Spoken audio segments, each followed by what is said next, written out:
If you at home were expecting a package coming from China through the U.S. Postal Service, it may be delayed. The USPS issuing a short-lived pause on shipments, only then to resume hours later without any explanation. Our NBC 10's Oscar Margain is joining us live from Chinatown. Oscar, I got to tell you, this announcement caught a lot of people off guard. How are local businesses reacting to this one? Hey, Priscilla. Well, the business owners I spoke to say they still don't know how that is going to impact them. The same goes for their average consumer here, the average customer from USPS. But it's a shipping loophole that's existed for many years now that the owners here in Chinatown tell me could really hurt their bottom line. Add to that the Chinese tariffs that were implemented by the president recently, and they say they may need to add and pass along those costs over to their customers.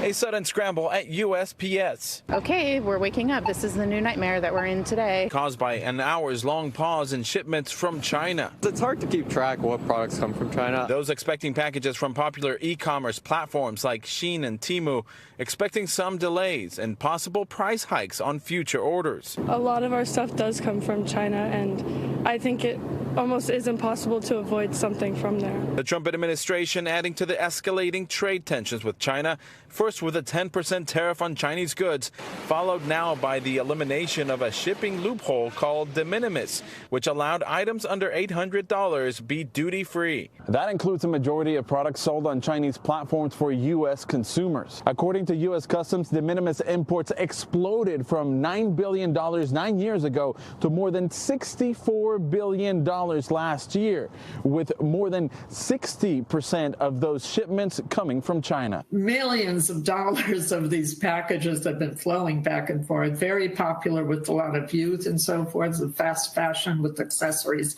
and the very cheap clothing. So this is going to hurt. UMass Amherst supply chain professor Anna Nagurney says it's starting to look like Trade War 2.0. Back in 2018, if you remember the trade wars and so forth, Trump already had imposed a lot of tariffs, and many of those have stuck. So we can expect sneakers now to be costing maybe like $15 to $20 more.